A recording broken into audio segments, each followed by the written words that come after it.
సిద్దిపేట జిల్లా కొండపాక మండలానికి మంజూరైనట్లు ప్రకటించిన యంగ్ ఇండియా ఇంటిగ్రేటెడ్ పాఠశాలను జగదేవ్పూర్ మండలానికి తరలిస్తున్నారని ఆరోపిస్తూ బీఆర్ఎస్ నాయకులు నిరసన చేపట్టారు.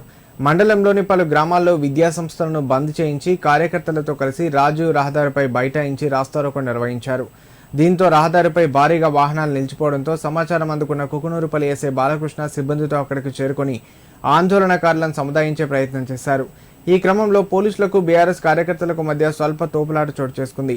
జిల్లా కలెక్టర్ లేదా మండల తహసీల్దార్ వచ్చే స్పష్టమైన హామీ ఇచ్చే వరకు ఆందోళన విరమించబోమని బీఆర్ఎస్ నాయకులు రహదారిపైనే బైఠాయించారు. అనంతరం పోలీసుల చొరవతో మండల తహసీల్దార్ మల్లికార్జున్ రెడ్డికి చెప్పగా సమస్యను ఉన్నతాధికారుల దృష్టికి తీసుకెళ్తానని హామీ ఇవ్వడంతో ఉద్రిక్తత సద్దుమణిగింది. ఈ సందర్భంగా బీఆర్ఎస్ రాష్ట్ర నాయకుడు అనంతుల ప్రశాంత్ మాట్లాడుతూ నర్మెటలో ఆయిల్ ఫామ్ ప్రారంభోత్సవంలో ముఖ్యమంత్రి రేవంత్ రెడ్డి కొండపాక మండలానికి 200 కోట్లతో యంగ్ ఇండియా ఇంటిగ్రేటెడ్ పాఠశాల మంజూరు చేస్తున్నట్లు ప్రకటించారని గుర్తు చేశారు. అనంతరం జిల్లా కలెక్టర్, డీఈఓ, తహసీల్దార్ స్థల పరిశీలన కూడా నిర్వహించారని తెలిపారు. గజ్వేల్, కొండపాక కాంగ్రెస్ నాయకుల నిర్లక్ష్యం కారణంగా ఆ పాఠశాలను జగదేవ్పూర్ మండలానికి తరలిస్తున్నట్లు వస్తున్న వార్తలు మండల ప్రజలను తీవ్ర ఆందోళనకు గురిచేస్తున్నాయన్నారు. ఇప్పటికైనా యంగ్ ఇండియా పాఠశాలను కొండపాకలోనే ఏర్పాటు చేయాలని, లేని ఎడల రానున్న రోజుల్లో ఆందోళనలు, ధర్నాలు ఉధృతం చేస్తామని ప్రభుత్వాన్ని హెచ్చరించారు. ఈ కార్యక్రమంలో మండల బీఆర్ఎస్ పార్టీ అధ్యక్షుడు నూనె కుమార్ యాదవ్, సీనియర్ నాయకులు రాగల దుర్గయ్య, కొండపాక మండల సర్పంచ్ల ఫోరం అధ్యక్షుడు కాసపురం సంజీవరెడ్డి, పలు గ్రామాల సర్పంచ్లు, బీఆర్ఎస్ పార్టీ నాయకులు, కార్యకర్తలు పెద్ద సంఖ్యలో పాల్గొన్నారు.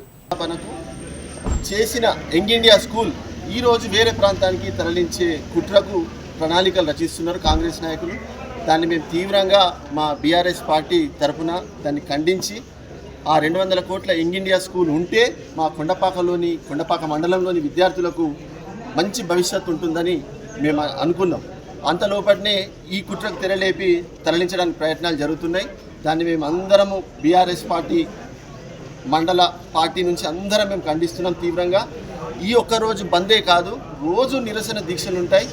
మా ఈ నిరసన సెగ అనేది రేవంత్ రెడ్డికి తలగాలి. మళ్ళీ మా యంగ్ ఇండియా స్కూల్ వచ్చే వరకు మా పోరాటం ఆగదు.